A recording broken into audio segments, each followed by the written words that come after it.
Today I'm going to talk to you about lock sport. What's lock sport? Well, simply put, it's lockpicking for fun and education. Now, a lot of people get kind of freaked out.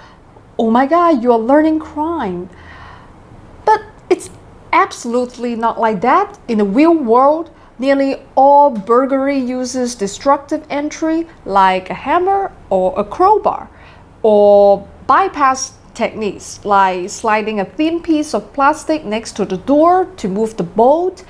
One of my favorite channels, The Lockpicking Lawyer, focuses on all the different ways that locks can be opened, destructive and non-destructive.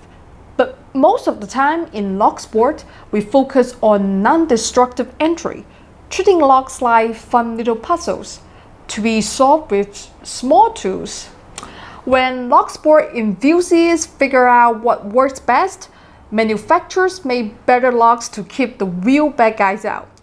The same principle of penetration testing, where good people try the same techniques that bad ones employ, is also used in software. Many of the same principles that are used in physical locks are also used in how we secure our data.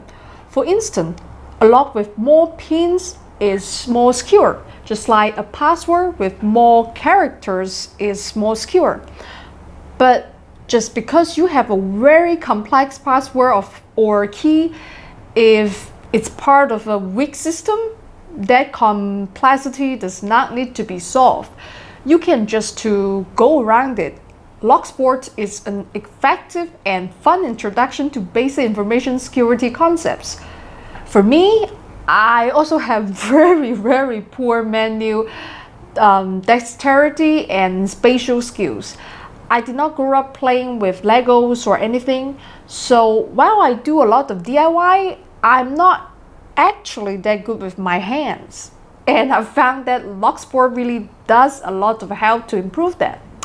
Before we get started there are a few rules that go with lock picking. Rule number 1, never pick a lock that you don't own or do not have permission to pick. Rule number 2, do not pick locks that you rely on or that in use. Rule number 3, don't break any local laws.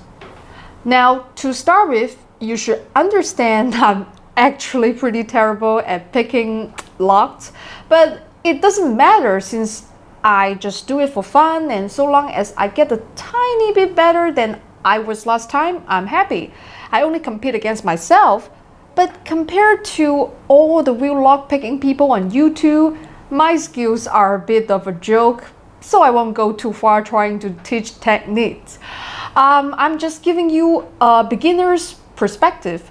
So today we are going to start from the very basics.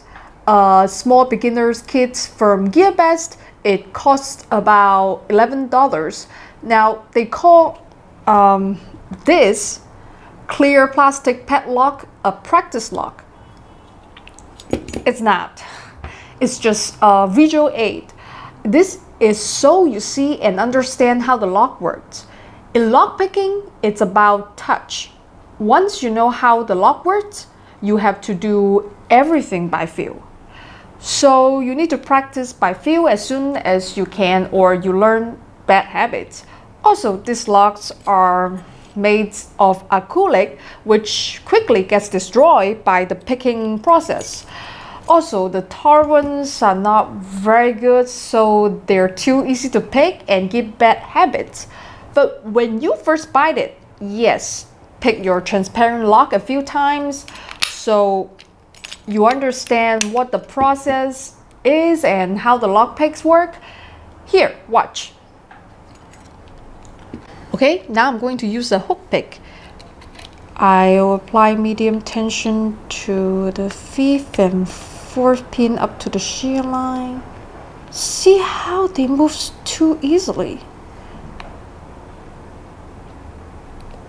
Boom.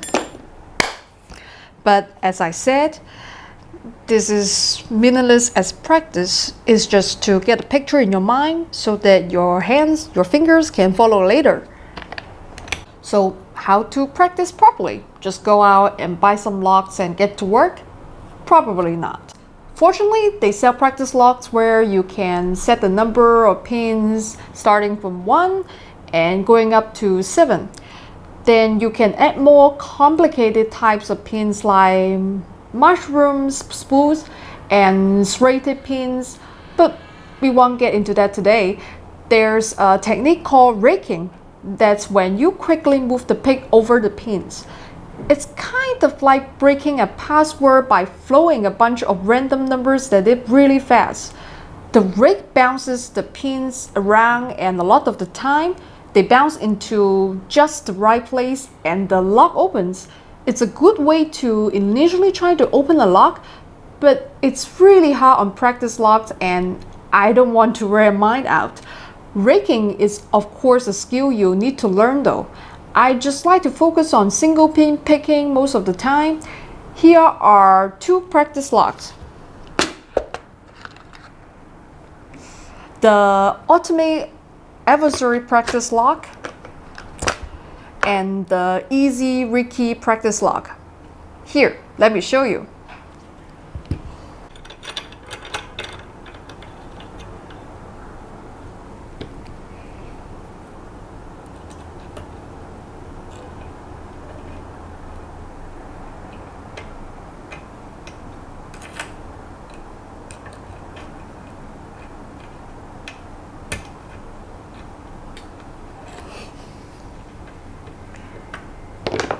Cool, right? Not really. If I slide it open, you see there are only 2 pins in there.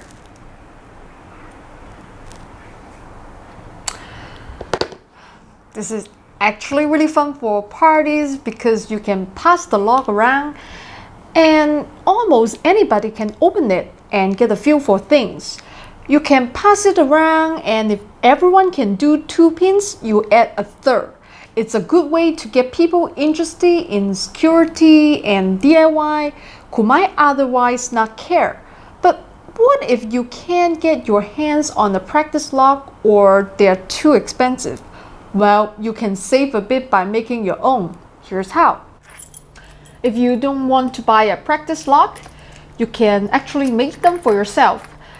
You can buy cheap locks like this. Just make sure there's a sliding thing on the top so that you can dump out the pins and go through them and maybe change it to different orders. I already have 1 pin in this one. I'm going to dump out the pins in this one and make sure there's only 2 pins in here. Now I'm going to put this lock in the Y's.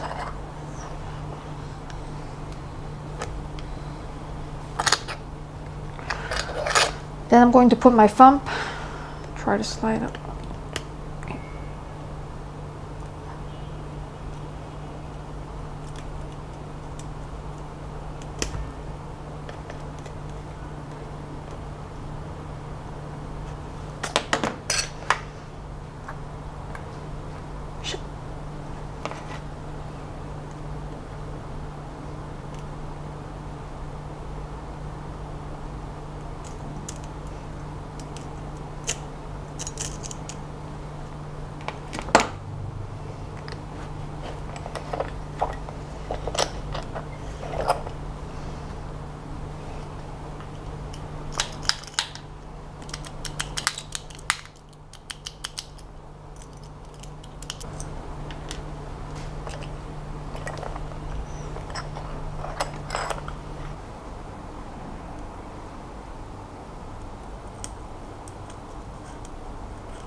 This video is sponsored by Creality 3D, makers of the Ender 3 3D printer. Check the description box for more info.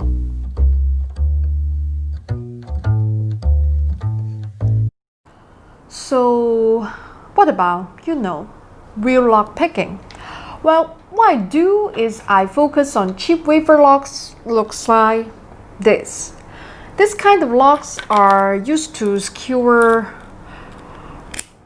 cabinet, desk drawers, and small lock boxes. Being able to open those quickly without damaging them is something you can learn to do consistently in just a few hours. And if you ever really need your lockpicking skills in the real world, those are probably the sort of locks that will be most useful opened.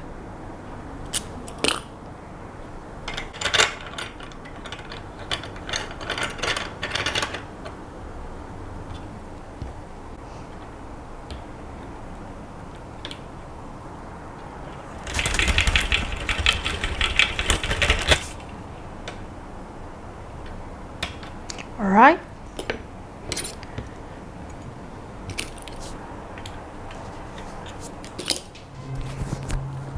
That's it for today. If you check the description box, I have links to the gearbest lockpick set and all the products I talked about today.